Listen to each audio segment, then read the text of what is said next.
Hello friends, good morning. This is DSR with morning news. ఈరోజు వెలుగు దినపత్రికలో headlines. అంతరిక్షంలో శుభారంభం. రోదస్కి చేరుకున్న Indian astronaut Shubhanshu Shukla SpaceX Dragon క్యాప్సూల్లో కక్షలోకి ఎంట్రీ. ఇవాళ సాయంత్రం ఐఎస్ఐతో డాకింగ్. వారానికి 2 స్కూళ్ళకు వెళ్ళండి. అదనపు కలెక్టర్లకు సీఎం రేవంత్ రెడ్డి ఆదేశాలు. పెరుగుతున్న స్టూడెంట్ల సంఖ్యకు తగ్గట్లుగా క్లాస్ రూమ్ కట్టండి. మధ్యాహ్న భోజనం కోసం సోలార్కి చైన్లు. సివిల్ మెకానిక్, ట్రిబుల్ ఈ కోర్సులకు డిమాండ్ ఎందుకు లేదు? ఐఐటీలో అన్ని కోర్సులకు డిమాండ్ ఉన్నట్లే రాష్ట్ర ఇంజనీరింగ్ కాలేజీలో ఉండాలి. వచ్చే నెల మొదటి వారంలో ఇంజనీరింగ్ అడ్మిషన్ల ప్రక్రియ చేపట్టాలని సూచన. రాష్ట్రంలో విద్యా వ్యవస్థను మరింత పటిష్టం చేయాలని అధికారులకు సీఎం రేవంత్ రెడ్డి ఆదేశించారు. వారంలో కనీసం 2 ప్రభుత్వ స్కూళ్లను అడిషనల్ కలెక్టర్లు సందర్శించాలని ఆయన సూచించారు.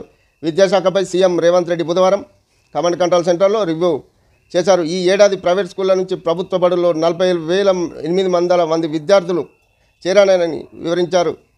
పెరిగిన విద్యార్థుల సంఖ్యకు తగ్గట్లుగా కొత్త క్లాస్ రూమ్లు నిర్మించాలని సీఎం రేవంత్ రెడ్డి ఆదేశించారు. ప్రత్యేక అవసరాలు ఉన్న పిల్లలకు అవసరమైన వసతులు స్కూల్లో కల్పించేందుకు చర్యలు తీసుకోవాలన్నారు. 3 నెలల్లోగా పంచాయతీ ఎన్నికలు. రాష్ట్ర ప్రభుత్వానికి ఎన్నికల సంఘానికి హైకోర్టు డెడ్లైన్. సెప్టెంబర్ 30లోగా ఫలితాలు వెల్లడించాలని తీర్పు. వార్డులు రిజర్వేషన్ల ఖరారు కోసం సర్కార్కు 30 రోజుల గడువు. ఆ తర్వాత ఎలక్షన్ కోసం ఎన్నికల సంఘానికి 60 రోజుల టైం.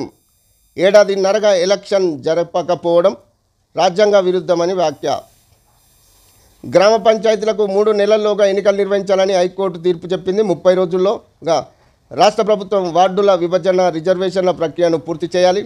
ఆ తర్వాత 60 రోజుల్లోగా రాష్ట్ర ఎన్నికల సంఘం ఎన్నికల నిర్వహణ పూర్తి చేయాలి. సెప్టెంబర్ 30 నాటికి లేదా అంతకంటే ముందు ఫలితాలు కూడా వెల్లడించాలని ఆదేశించింది. ఎన్నికల కోసం దాఖలైన 6 వేర్వేరు పిటిషన్లపై బుధవారం 8 పేజీల తుది తీర్పును జస్టిస్ టి మాధవీదేవి వెలువరించారు. గ్రామ పంచాయతీల పదవీకాలం ముగిసినప్పటికీ ఎన్నికలు జరిపించకపోవడం రాజ్యాంగ విరుద్ధమని తీర్పులో హైకోర్టు పేర్కొంది. నిరుడు జనవరి 31తో సర్పంచుల పాలన ముగిసిందని, అంటే ఏడాదిన్నరగా గ్రామ పంచాయతీలకు పాలకవర్గాలు లేకపోవడం ప్రజాస్వామ్య స్ఫూర్తికి వ్యతిరేకమని, రాజ్యాంగం ప్రకారం తెలంగాణ పంచాయతీరాజ్ చట్టం ఈ ఎలక్షన్ జరిపేందుకు రాష్ట్ర ప్రభుత్వం, రాష్ట్ర ఎన్నికల సంఘం చర్యలు తీసుకోవాలని హైకోర్టు ఆదేశించింది. ఎన్నికలు నిర్వహించడానికి అవసరమైన మౌలిక వసతులు, సదుపాయాలను ఎన్నికల సంఘానికి రాష్ట్ర ప్రభుత్వం కల్పించాలని తెలిపింది. ఆలస్యానికి గల కారణాలకి వెళ్ళడం లేదు. ఎన్నికలు జరిపించకపోవడం వల్ల దాదాపు ఏడాదిన్నరగా గ్రామాల్లో ప్రజాపాలన లేకుండా పోయిందని హైకోర్టు తన తీర్పులో ప్రస్తావించింది. ఎన్నికల ఆలస్యం కావడానికి గల కారణాల్లోకి తాము వెళ్ళడం లేదని పేర్కొంది. ఇయాల్టి నుంచి బోనాలు. హైదరాబాద్లో నెల రోజుల పాటు వైభవంగా జరగనున్న ఆషాఢ బోనాల సంబరాలు గురువారం నుంచి మొదలు కానున్నాయి. గోల్కొండ కోటలో కొలువైన జగదాంబిక మహంకాళి అమ్మవారికి తొలి బోనం సమర్పించడంతో వేడుకలు ప్రారంభమవుతాయి. బుధవారం గోల్కొండ కోటలో మెట్ల పూజ నిర్వహించారు. జూలై 13న సికింద్రాబాద్, ఉజ్జయిని మహంకాళి 20న ఓల్డ్ సిటీ లాల్ దర్వాజా బోనాలు జరగనున్నాయి. ఉజ్జయిని మహంకాళి అమ్మవారికి సీఎం పట్టు వస్త్రాలు సమర్పించనున్నారు. సిబిఎస్ఈ 10వ తరగతికి 2 టర్ములు పరీక్షా విధానం. విద్యార్థులపై అకాడమిక్ ఒత్తిడిని తగ్గించేందుకు సిబిఎస్ఈ కీలక నిర్ణయం తీసుకుంది. 2026 విద్యా సంవత్సరం నుంచి 2 సార్లు 10th ఎగ్జామ్ పరీక్షలు నిర్వహించనుంది. ఫస్ట్ ఎగ్జామ్ ఫిబ్రవరిలో, రెండోది మే నెలలో నిర్వహించనున్నారు.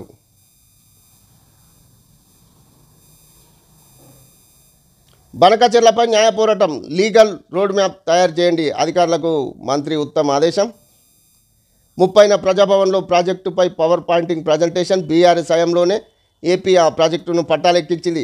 దాని వెనుక రాజకీయ కోణాలు బయట పెడతాం. కాళేశ్వరం బ్యారేజీ పునరుద్ధరణను స్పీడప్ చేయాలి. డిజైన్స్ కన్సల్టెన్సీగా ఉంటామని ఎన్డీఏ ముందుకొచ్చింది. ఎస్ఎల్బీసీ ప్రాజెక్టుకు లైడర్ సర్వే చేయాలని సూచన. టన్నెల్ ప్రాజెక్టుల కోసం ప్రభుత్వ సలహాదారులుగా 2 ఆర్మీ నిపుణులు.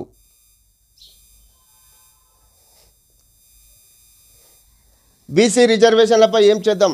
స్థానిక ఎన్నికలకు హైకోర్టు డెడ్లైన్ నేపథ్యంలో రాష్ట్ర సర్కార్ సమాలోచనలు. ప్రస్తుతం రాష్ట్రపతి దగ్గర రిజర్వేషన్ల బిల్లు, త్వరలో అఖిలపక్షంతో ఢిల్లీకి ఎందుకు ప్లాన్, లీగల్ ఒపీనియన్ కూడా తీసుకుంటున్న ప్రభుత్వం డెడ్లైన్ కన్నా ముందే ఎన్నికలు ముగించేలా ప్రణాళిక. మరో వారం 10 రోజుల్లో క్లారిటీ. బీసీలకు పార్టీ పరంగా 42% రిజర్వేషన్లపై త్వరలో నిర్ణయం. పంచాయతీ ఎన్నికలపై కోర్టు తీర్పును స్వాగతిస్తున్నాం. జూబ్లీహిల్స్ బైపోల్లో పోటీ చేస్తాం. గెలుపు మాదే. బనకచెర్లను అడ్డుకొని తీరుతాం. PCC chief Mahesh Goud.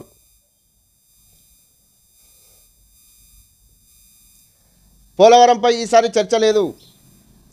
ప్రగతి మీటింగ్కు 2 గంటల ముందు ఎజెండా నుంచి తొలగింపు. గత నెల మీటింగ్ టైంలోనూ ఇలాగే తొలగించిన కేంద్రం ఏపీలోని మిత్రపక్షం కోసమని అనుమానాలు. సిడబ్ల్యూసి సర్వే చేయిస్తామన్న అతిగతి లేదు. కేంద్రం తీరుపై రాష్ట్ర సర్కార్ అసంతృప్తి. పూణే మెట్రో ఫేజ్ 2కు 3,626 కోట్లు. ఆగ్రాలో పొటాటో రీసెర్చ్ సెంటర్ ఏర్పాటుకు 111 కోట్లు. కేంద్ర కేబినెట్ కీలక నిర్ణయాలు. గ్రేటర్ భూముల అక్రమాల వెనుక ఫోన్ ట్యాపింగ్. 4 జిల్లాల కలెక్టర్లకు వారి సీసీల ఫోన్లు ట్యాపింగ్ అయినట్లు గుర్తించిన సిట్. ప్రముఖ రియల్ ఎస్టేట్ వ్యాపారులు, డెవలపర్ల ఫోన్లు కూడా అన్యక్రాంతమైన. ప్రభుత్వ భూముల ట్యాపింగ్కు ఏమైనా సంబంధం ఉందా అనే కోణంలో దర్యాప్తు.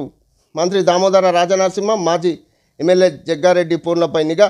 త్వరలో నోటీసులు ఇచ్చి స్టేట్మెంట్లు రికార్డు చేయనున్న అధికారులు. Dengue danger. మొదలైన సీజనల్ జ్వరాలు. పిల్లలు, వృద్ధుల్లో చాలామందికి ఏదో ఒక వైరల్ ఫీవర్. ప్రభుత్వ ప్రైవేట్ దవాఖానలకు వైరల్ ఫీవర్స్తో క్యూ. రాష్ట్ర వ్యాప్తంగా 500 దాకా డెంగ్యూ కేసులు. అలర్ట్గా ఉండాలని డాక్టర్ల సూచన. రాష్ట్రంలో సీజన్ జ్వరాలు విజృంభిస్తున్నాయి. ముఖ్యంగా ఏటా జూలై, ఆగస్టులో ఎక్కువగా నమోదయ్యే డెంగ్యూ కేసులు ఈసారి ముందే వస్తుండడంతో ఆందోళనగా మారింది. వానాకాలం ప్రారంభం కావడంతో పాటు వాతావరణంలో మార్పులు వస్తుండడంతో వైరల్ జ్వరాలు ప్రబలుతున్నాయి. ప్రభుత్వ ప్రైవేట్ ఆసుపత్రులు వైరల్ ఫీవర్లతో బాధపడుతూ క్యూ కడుతున్నారు. రాష్ట్ర వ్యాప్తంగా ప్రభుత్వ ప్రైవేట్ హాస్పిటల్లో ఈ 15 రోజుల్లో 500లకు పైగా డెంగ్యూ కేసులు నమోదైనట్టు తెలుస్తుంది. ఈ నేపథ్యంలో ప్రజలు అప్రమత్తంగా ఉండాలని డాక్టర్లు హెచ్చరిస్తున్నారు. ఇది సీజనల్ వ్యాధులు సమయం కావడంతో వైరల్ ఇన్ఫెక్షన్లు రావడం సాధారణం. అయితే ఈసారి డెంగ్యూ కేసులు పెరగడం ఆందోళన కలిగిస్తుంది. గత కొద్ది రోజులుగా ఆసుపత్రులకు వచ్చే వారిలో జ్వరం, ఒళ్ళు నొప్పులు, దగ్గు, జలుబు వంటి లక్షణాలు కనిపిస్తున్నాయి. చాలామందికి సాధారణ వైరల్ ఫీవర్ అవుతున్న కొందరిలో మాత్రం డెంగ్యూ నిర్ధారణ అవుతుంది. ముఖ్యంగా పిల్లలు, వృద్ధులు జ్వరాలు బారిన పడుతున్నారు. ఆసుపత్రిలో సాధారణంగా ఓపీ విభాగాలతో పాటు ఇన్స్పేషెంట్ వార్డుల్లో కూడా రోగుల సంఖ్య పెరిగినట్లే తెలుస్తుంది. అయితే వానాకాలం మొదలైనప్పటి నుంచి వైద్య ఆరోగ్య శాఖ ఇంటింటి జ్వర సర్వేను కూడా మొదలుపెట్టలేదు.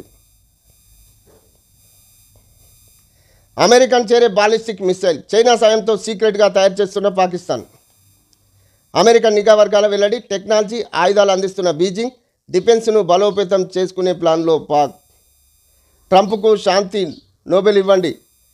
ఇజ్రాయెల్, ఇరాన్ యుద్ధాన్ని ఆపారు. నోబెల్ పీస్ ప్రైజ్ కమిటీకి అమెరికా చట్టసభల సభ్యుడు బడ్డీ కార్బన్ లేఖ.